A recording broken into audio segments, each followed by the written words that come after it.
नमस्कार दोस्तों।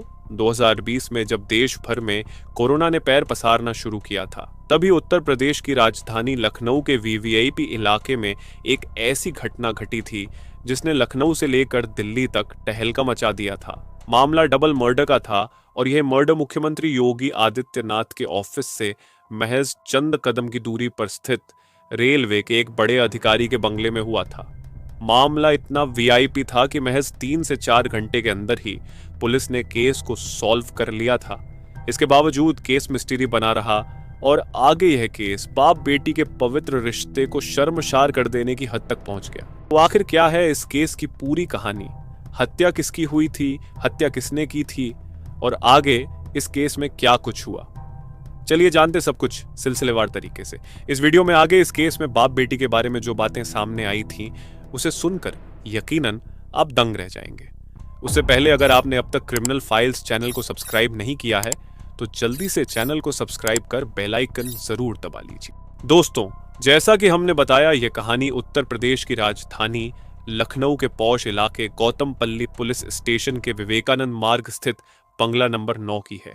अगस्त 2020 में यह बंगला रेलवे के बड़े अधिकारी आर.डी. वाजपेयी के परिवार का आशियाना हुआ करता था। 1998 बैच के रेलवे अधिकारी आर.डी. वाजपेयी का कुछ समय पहले ही लखनऊ से दिल्ली ट्रांसफर हुआ था। दिल्ली में आर.डी. वाजपेयी रेलवे बोर्ड के स्पोक पर्सन के पद पर कार्यरत थे। तब देश के रेल मंत्री थे पीयूष गोयल। ड्यूटी के चक्कर में आर.डी. वाजपेयी 29 अगस्त 2020 को दिल्ली में थे, जबकि उनकी पत्नी मालिनी दत्त वाजपेयी, बेटा सर्वदत्त वाजपेयी और एक 15 साल की बेटी लखनऊ के इसी बंगले में रह रहे थे। बेटी फिलहाल लोरेटो हाई स्कूल में 9th क्लास में थी और वह प्रोफेशनल शूटिंग की प्लेयर भी थी। इसने बहुत कम उम्र में ही कई बड़े शूटिंग टूर्नामेंट भी जीते थे। बेटा गोमती नगर संस्कृति यूनिवर्सिटी से ग्रेजुएशन कर रहा था। क्योंकि घटना के समय लड़की नाबालिग थी, इसलिए कहीं भी हम आर.डी. वाजपेयी की बेटी का नाम नहीं ले रहे हैं। खैर, 29 अगस्त को आर.डी. वाजपेयी का जन्मदिन था, मगर काम की वजह से वाजपेयी लखनऊ में परिवार के साथ नहीं थे।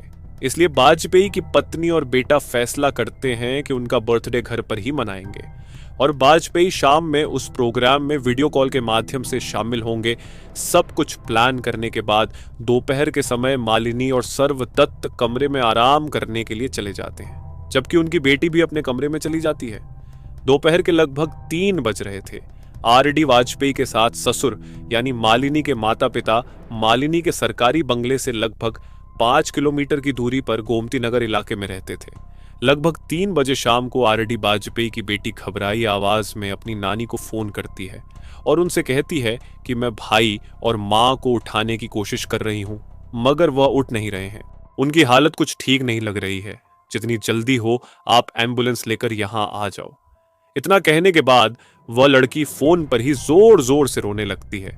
लड़की के रोने की आवाज सुनकर मालिनी की मां घबरा जाती है। वह तुरंत इस बात की जानकारी अपने पति को देती है और फिर दोनों बस कुछ मिनट के अंदर ही भागते हुए आर.डी. वाजपेयी के बंगले पर पहुंच जाते। नानी और परिवार के दूसरे सदस्यों को देखकर लड़की और जोर से चिल्लाने लगती है और उनको एक कमरे की तरफ जाने का इशारा करती है। जब सभी कमरे में जाते हैं तो वहां का नजारा देखकर सभी के पैरों तले जमीन खिसक जाती है। वहां उन्हें नजर आता है कि कमरे में मालिनी और उनका बेटे सर्वदत्त खून से लहूलुहान स्थिति में पड़े हुए थे। वहां मौजूद लोग उन्हें जगाने की कोशिश करते हैं, मगर दोनों की ओर से कोई रिस्पांस नहीं मिलता है। स्थिति की गंभीरता को देखते हुए वहां पर मौजूद लोग जल्द ही इमरजेंसी नंबर 112 पर फोन कर देते हैं। बस चंद मिनट में एम्बुलेंस भी बंगले के बाहर पहुंच जाती है। इसके अलावा स्थानीय पुलिस स्टेशन के अधिकारी भी मामले की जानकारी मिलते ही मौके पर पहुंच जाते हैं। कमरे में ही मेडिकल टीम द्वारा दोनों का परीक्षण किया जाता है और उन्हें मृत घोषित कर दिया जाता है। दोनों के सर में गोली लगी थी। इतने वीआईपी इलाके में एक बड़े सरकारी अधिकारी की पत्नी और बेटे की दिन दहाड़े हत्या की खबर से पूरे प्रशासन में हड़कंप मच जाता है। इस बात की जानकारी दिल्ली में काम कर रहे आर.डी. वाजपेयी को भी दी जाती है। चूंकि वाजपेयी तत्कालीन रेल मंत्री पीयूष गोयल के करीबी अधिकारी के तौर पर काम कर रहे थे, इसलिए मामले की जानकारी पीयूष गोयल को भी हो जाती है।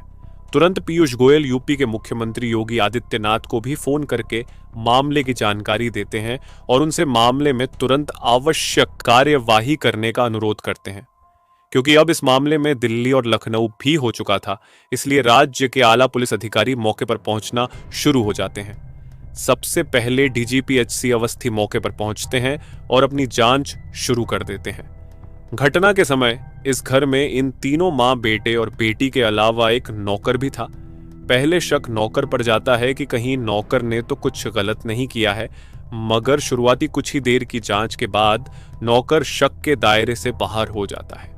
अब पुलिस दूसरे एंगल से जांच करना शुरू कर देती है कि कहीं बाहर से आकर तो किसी ने इन दोनों की हत्या नहीं कर दी, मगर जल्द ही पुलिस इस संभावना को भी खारिज कर देती है, क्योंकि जांच में कहीं से भी घर के अंदर किसी बाहरी व्यक्ति के आने के संकेत नहीं मिलते हैं। अब इस मामले में पुलिस की कोई मदद कर सकता था तो वह थी घर में मौजूद लड़की। जब पुलिस वाले इस लड़की से पूछताछ शुरू करते हैं तो वह कुछ भी बताने से इनकार कर देती है और कहती है कि जब पापा आएंगे तभी मैं उन्हें सब कुछ बताऊंगी। जिस दिन यह घटना घटी थी उस समय तक देश में कोरोना का प्रकोप बढ़ चुका था और हवाई जहाज का परिचालन भी बंद हो चुका था। इसलिए मामले की जानकारी मिलने के बाद आरडी वाजपेयी कार से ही दिल्ली से लखनऊ आ रहे थे। बेटी की जिद थी कि पिता के आने पर ही वह सब कुछ बताएगी, मगर फिर भी पुलिस वाले संयम और समझदारी से जांच आगे बढ़ाते हैं और लड़की से इस घटना के बारे में कुछ जानकारी निकालना शुरू कर देते हैं। पूछताछ के दौरान लड़की अजीबोगरीब हरकत करती रहती है और वह घर में भूत प्रेत होने जैसी बातें करती रहती है। इन सब बातों के दौरान पुलिस वाले नोटिस करते हैं कि लड़की लगातार अपने दोनों हाथ को छुपा रही है और वह लगातार दुपट्टे को भी संभाल रही थी कि हाथ पर किसी की नजर न पड़े। लड़की की इस हरकत को देखकर पुलिस वाले उसे हाथ से दुपट्टा हटाने को कहते हैं, मगर लड़की ऐसा नहीं करती है। फिर पुलिस के कुछ अधिकारी प्यार से समझाते हुए लड़की के हाथ से दुपट्टा हटाते हैं तो वह सभी दंग रह जाते हैं, क्योंकि लड़के के दोनों हाथों पर कम से कम 100 कट के निशान थे और कुछ जख्म तो बिल्कुल ताजा थे। हथेली पर का घाव तो इतना ताजा था कि जैसे मानो हथेली को अभी थोड़ी देर पहले ही काटा गया है। हथेली पर बैंडेज बंधा हुआ था। इसके बारे में जब पुलिस वाले उससे पूछते हैं तो वह कुछ भी क्लियर नहीं बताती है और अजीब हरकत करना शुरू कर देती है।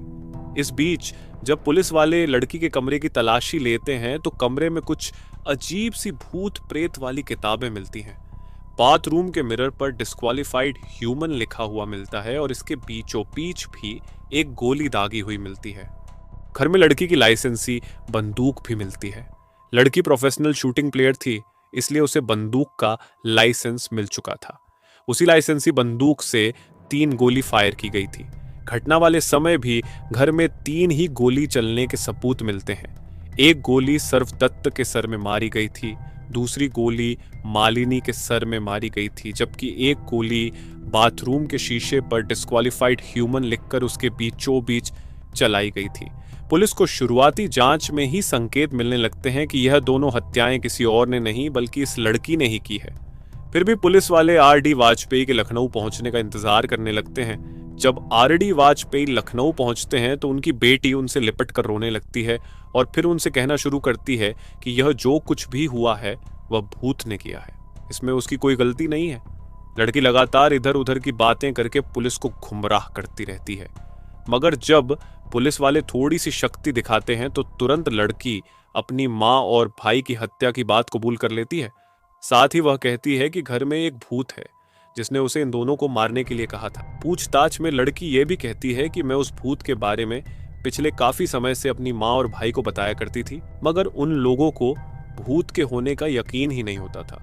पूछताछ में खुलासा होता है कि जब मालिनी वाजपेयी अपने बेटे के साथ आराम करने चली जाती है तब लगभग 3 बजे के आसपास उनकी बेटी अपनी लाइसेंसी बंदूक लेकर और बिना किसी को कुछ कहे सीधा फायर अपनी माँ के सर पर कर देती है।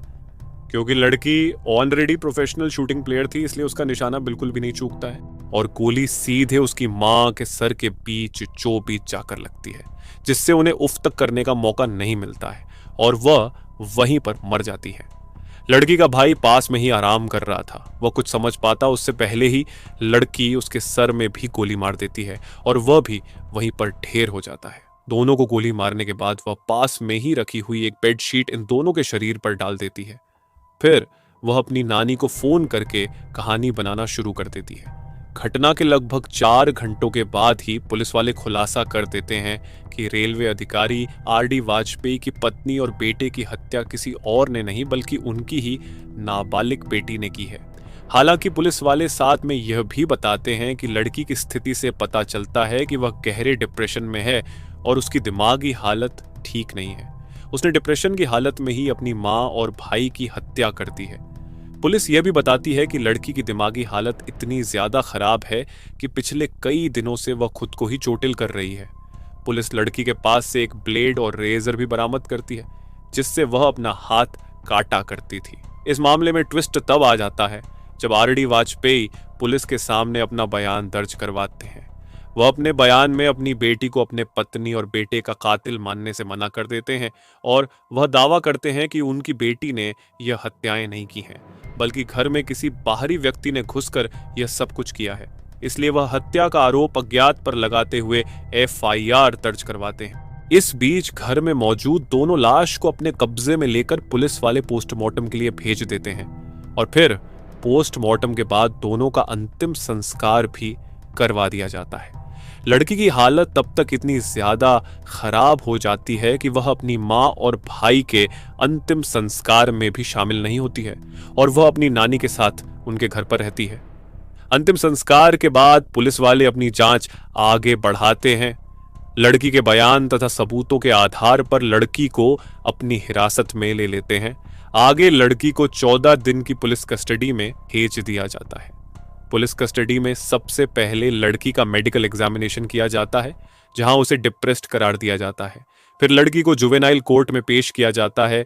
यहां आरडी वाजपेयी अदालत से रिक्वेस्ट करते हैं कि उनकी बेटी की हालत ठीक नहीं है, इसलिए उसे जेल में रखने की बजाय उनके घर में ही कस्टडी में रखा जाए।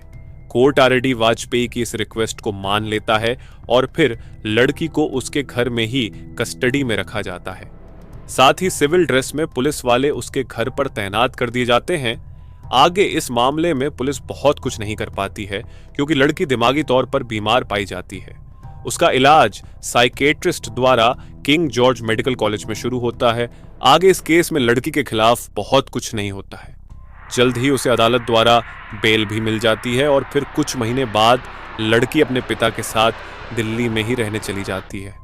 धीरे धीरे लोग इस केस को भी भुला देते हैं। इसी बीच लगभग 1 साल का समय भी बीत जाता है। तभी एक बार फिर से आरडी वाजपेयी और उनकी बेटी जबरदस्त तरीके से चर्चा में आते हैं और इस बार इन दोनों के चर्चा में आने की वजह बहुत ही शर्मनाक और भयानक थी। जिस नाबालिग लड़की पर पागलपन की हालत में अपनी मां और भाई की हत्या का आरोप लगा था, वही लड़की 23 नवंबर को अपने पिता आरडी वाजपेयी तथा अपनी बुआ पिंकी तिवारी के खिलाफ अलीगंज थाने में रिपोर्ट दर्ज करवाते हुए शिकायत करती हैं कि उसके पिता 2013 से ही उसका शोषण कर रहे हैं। इतना ही नहीं, लड़की दावा करती है कि मां और भाई की मृत्यु के बाद जब वह दिल्ली में अपने पिता के साथ रहने गई तो वहां उसकी बुआ ने जबरदस्ती उसे पिता के कमरे में भेजना शुरू कर दिया था। लड़की अपने पिता और बुआ पर इतने गंभीर आरोप लगाती है कि पिता और बुआ के खिलाफ पॉक्सो एक्ट के तहत मामला दर्ज तो किया ही जाता है, इसके अलावा उन पर छेड़खानी और बाकी धाराओं के तहत भी मामला दर्ज किया जाता है।